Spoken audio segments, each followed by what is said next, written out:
Então chegamos ao nosso primeiro tópico, após a nossa breve introdução, Mateus capítulo 25, do 1 ao 13. Agora vamos fazer a exposição, após a nossa introdução, a exposição dos versículos 1 ao versículo 4. Esse tópico tem como título: o reino exige preparação para a chegada do noivo. Vou fazer a leitura do versículo 1 ao versículo 4. Em seguida a gente faz a exposição, concluindo com algumas aplicações, algumas lições que nós vamos então extrair para nossas vidas. O texto diz assim: o reino do céu será semelhante a 10 virgens que, tomando as suas lâmpadas, saíram ao encontro do noivo. 5 delas eram insensatas e 5 prudentes.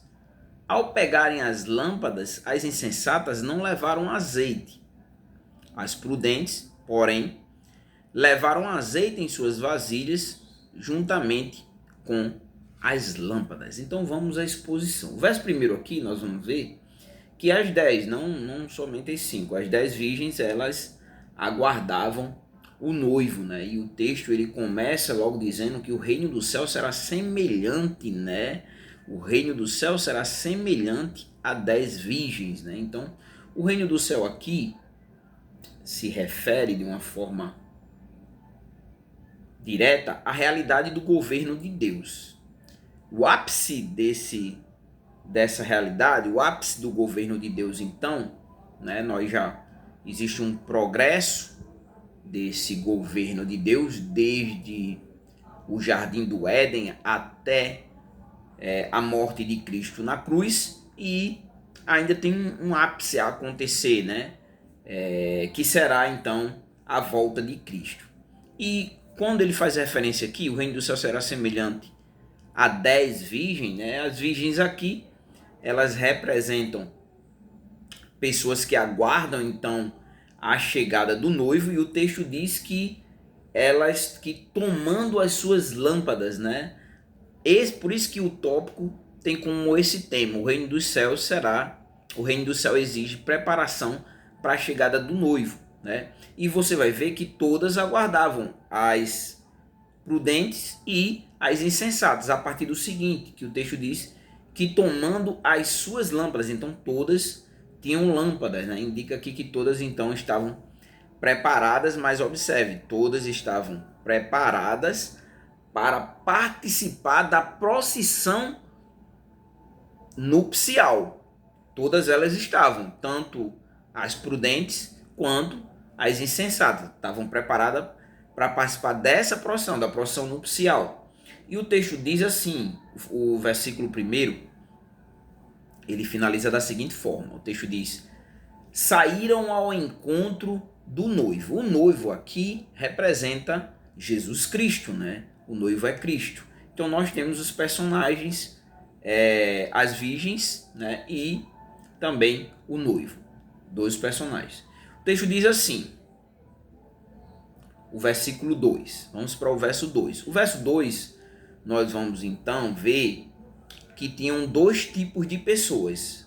2 tipos de pessoas que aguardavam então, que esperavam o noivo. O texto diz, o versículo 2: 5 delas eram insensatas e 5 prudentes, né? 5 eram insensatas, né? Aqui no contexto do texto, não estavam devidamente preparadas para a chegada do noivo, né? Elas todas estavam aptas à procissão. No entanto, elas não estavam preparadas, né? 5 delas eram então insensatas, não estavam devidamente preparadas para a chegada do noivo. E o texto diz que 5 prudentes, né? No caso, as prudentes se prepararam então para esperar o noivo, né? Para essa espera que nós vamos ver que vai demorar um pouco, e nós vamos ver o que vai acontecer no desenrolar do texto. O verso 3, nós vamos ver então que as insensatas, né? 5 prudentes, 5 insensatas. As insensatas, elas tinham lâmpadas, assim como as prudentes. As prudentes tinham lâmpadas, as insensatas então também tinham lâmpadas, né? Mas as insensatas, nós vamos ver no texto, que não levaram então azeite, né? O texto diz, ao pegarem as lâmpadas, né? Então elas estavam envolvidas, né? As insensatas, na espera, né? Pelo noivo. E então elas pegaram as lâmpadas. E o texto conclui assim, as insensatas não levaram azeite. Então aqui nós vemos a falta de preparação. Elas não se prepararam, né? Não estavam ali preparadas então para esperar esse noivo. Por outro lado, nós temos as prudentes, versículo 4, né? O versículo 4 nos traz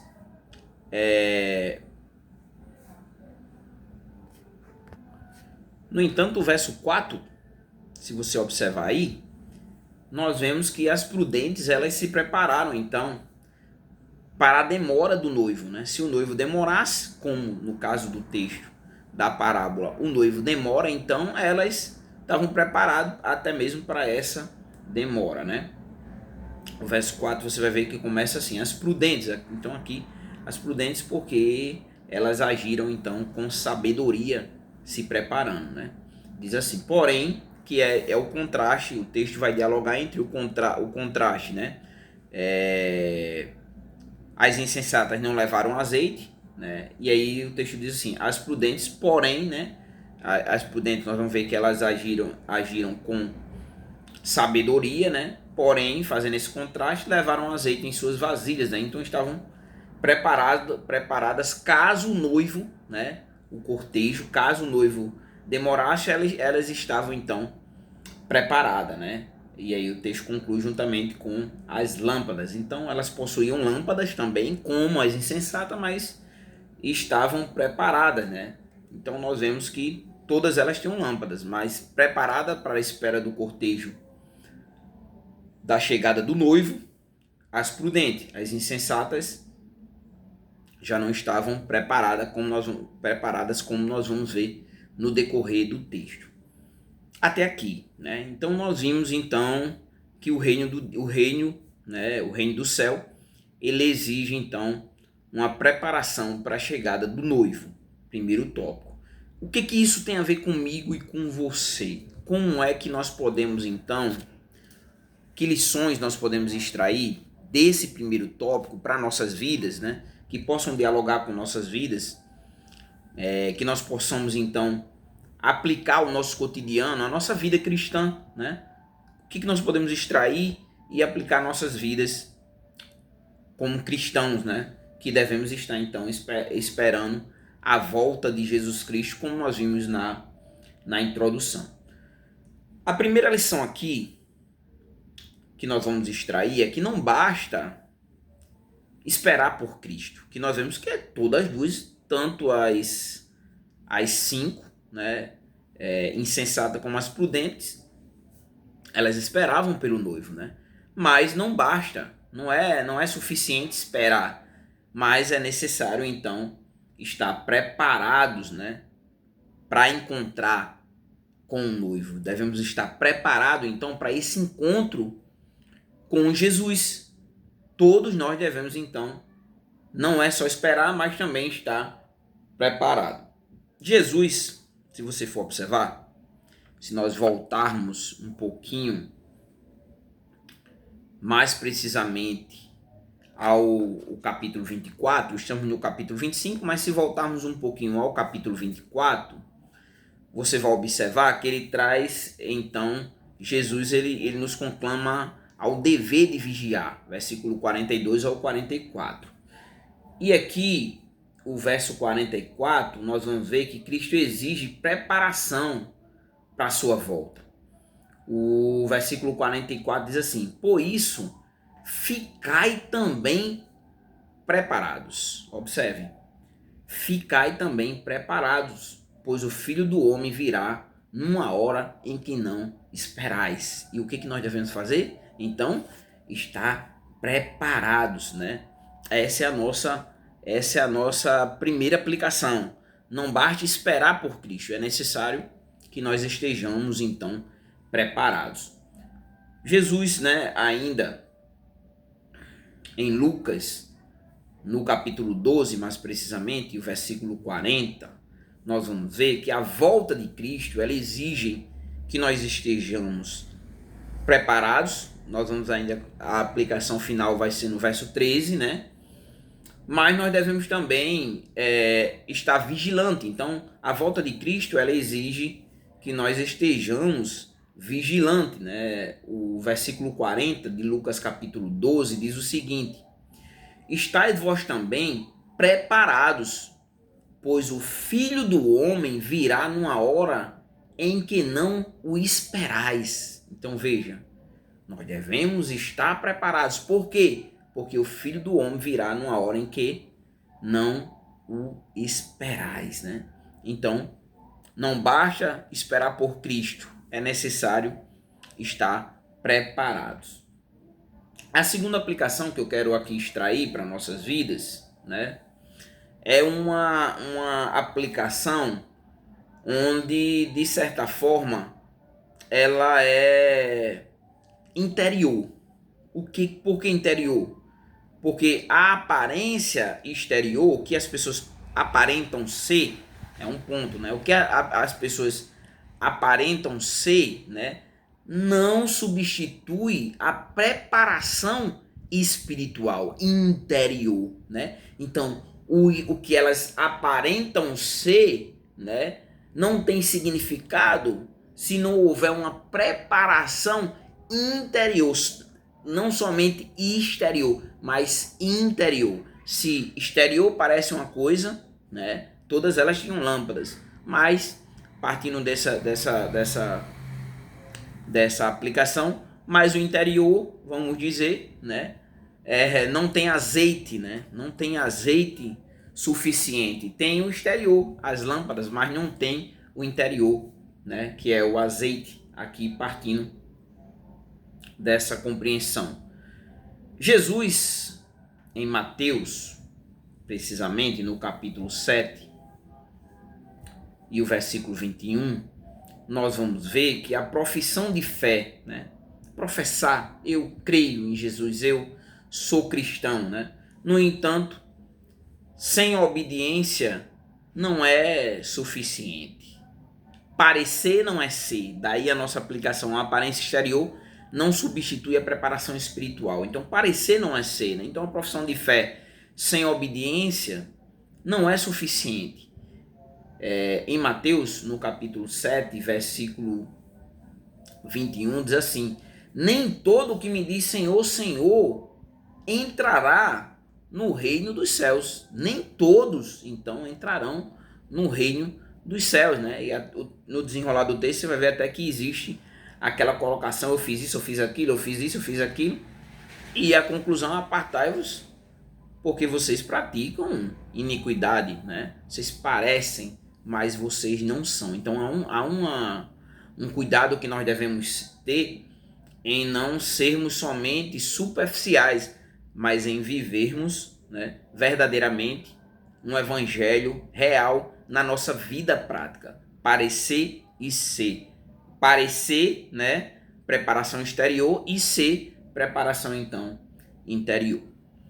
A nossa terceira aplicação aqui, ainda dos versículos 1 ao versículo 4, versículo 1 ao versículo 4, a nossa terceira aplicação é que nós devemos estar preparados, porque Cristo, né, já fazem 2000 anos, né, que Cristo disse que ia voltar, e até agora não voltou, né? 2000 anos já se passaram. Cadê Jesus? Voltou? Não. E aí, essa é a questão. Essa demora, né, da volta de Cristo, muitas vezes, né, leva as pessoas a, então, viverem relaxadamente ou de uma forma relapsa. Então, devemos estar preparados para a demora de Cristo, né?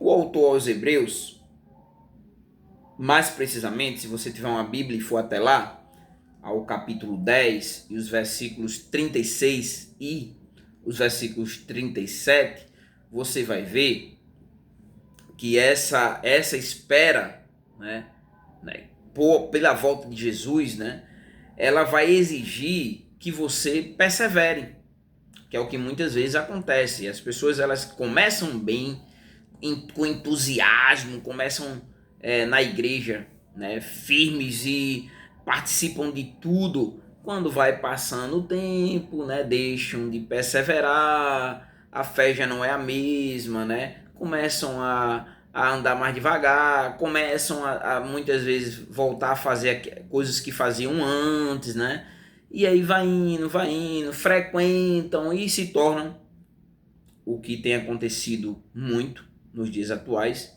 o que acontecia antigamente, né? Todas as pessoas que se perguntavam qual é a sua fé? Ah, eu sou católico. A pessoa não ia nem na igreja, não ia na missa, não participava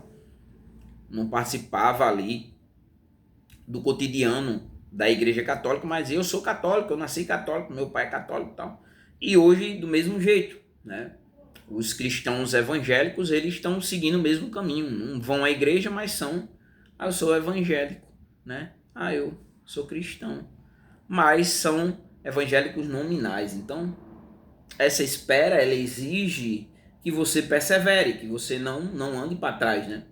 Então, o autor de Hebreus, no capítulo 10, versículo 36 e 37, diz assim: porque necessitais de perseverança, para que alcanceis a promessa, depois de haverdes feito a vontade de Deus, depois de haver feito a vontade de Deus, pois aquele que vem virá dentro em breve e não tardará. Ele virá, né? Então nós devemos, com isso, sermos perseverantes, né, para essa demora. Tiago vai enfatizar o seguinte, no capítulo 5 e o versículo 7 e 8, que nós devemos perseverar até a volta do Senhor, né? O verso 7 diz assim: portanto, irmãos, sedes pacientes até a vinda do Senhor. Fortalecei o coração, porque a vinda do Senhor, ela está próxima, né? Então devemos ser pacientes, né? Por quê? Porque nós devemos estar preparados para a demora, né? Até agora Jesus não voltou, mas nós devemos estarmos preparados, perseverantes, né? Pacientes com essa demora, né? Fortalecendo a cada dia o nosso coração, né? Depositando nossa confiança e buscando então uma vida que agrade a Deus, para que quando Ele vier nós estejamos preparados, não só aguardemos, mas estejamos realmente preparados, né? Exteriormente e interiormente. A nossa última aplicação, para nós fecharmos então esse bloco de versículos e o nosso primeiro tópico, né? Nossa última aplicação é que essa preparação, então, ela é individual. Ela é individual. O pai não pode se preparar pelo filho, o filho não pode se preparar pelo pai, pelo irmão, pela esposa, pelo colega de trabalho. Não. Essa preparação, ela é individual. Então, cada cristão deve se preparar para a volta de Cristo. Nós vamos ver lá em 1 João, mais precisamente o capítulo 3, o versículo 2 e 3, no texto você vai ver que João afirma que a esperança da volta de Cristo, ela tem uma produção individual em cada crente. Qual é essa? O que ela produz, a espera da volta de Cristo? Deve produzir na vida de cada crente uma vida, então, de santidade. Ele vai dizer o seguinte: amados, somos filhos de Deus. Observe, somos filhos de Deus, né? Não mais criatura. Criatura, todos são criatura. Mas nós somos filhos de Deus. E não se manifestou o que havemos de ser. O apóstolo Paulo diz que esse corpo corruptível, ele se revestirá de incorruptibilidade, né? Mas sabemos que quando se manifestar, seremos semelhante a ele, né? Pois o veremos então como ele né? E aí o verso 3 diz assim: e todo o que tem nele a esperança purifica a si mesmo. Então veja, cada cristão deve ter então essa preparação individual, né? Por quê, né? E todo o que tem nele essa esperança purifica a si mesmo, assim como ele é puro, né? Santidade, santificação, uma vida que glorifique então o nome do Senhor. Em 2 Pedro, ainda, para contribuir com essa nossa última aplicação, cada cristão deve se preparar para a volta de Cristo. Nós vamos ver, conforme Pedro, que a expectativa da volta de Cristo, ela exige, ainda contribuindo, santidade. Diz assim o texto, versículo 11, né? 2 Pedro 3, 11 e 12. Versículo 11 diz assim: se todas essas coisas serão assim destruídas, que tipo de pessoas deveis ser? O texto diz, pessoas que vivem em santidade e piedade. Veja o que ele diz. Nós devemos viver então uma vida de santidade, né? Uma vida de santidade e também uma vida piedosa, né? Santidade e piedade. E aí ele diz, aguardando, né? Aguardando, como no caso as 10 virgens, né? E esperando, olha só, ansiosamente, né? Uma ansiedade boa aqui, ansiosamente a vinda do dia de Deus. E aí esse é o ponto, né? Aqui nosso primeiro tópico, o reino de Deus, o reino do céu, exige preparação para a chegada do noivo. E aí eu vou recapitular as aplicações para a gente finalizar e irmos para o segundo tópico. Não basta esperar por Cristo. É necessário estar preparado. A aparência exterior não substitui a preparação espiritual. Não é só parecer, tem que ser, né? Devemos estar preparados para a demora de Cristo. Cristo está demorando. Eu então posso pecar um pouquinho, viver uma vida de pecado. Ele não vai voltar agora, eu me arrependo, dá tempo. E por fim, cada cristão deve se preparar para a volta de Cristo. A salvação, ela é individual. Cada um vai responder por si. Cristo já morreu por todos os eleitos. Agora cada um responderá então por si, pelo que fez de tão maravilhosa graça em sua vida.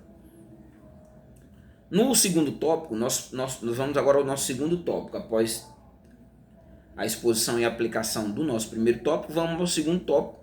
E aí vamos fazer a exposição, então, do versículo 5 ao versículo 9. Essa segunda parte do nosso estudo tem como tema a demora do noivo. Nós vamos ver no texto que o noivo, então, demorou, né? Então, a demora do noivo vai revelar quem está realmente preparado. Com a demora do noivo, nós vamos ver quem se preparou e quem não se preparou. Quem esperava e se preparou e quem não esperava, mas não se preparou. Então, quem se preparou e quem não se preparou para a demora do noivo. Versículo 5 ao versículo 9. Então, dá o play e vamos ao nosso próximo tópico, segundo tópico.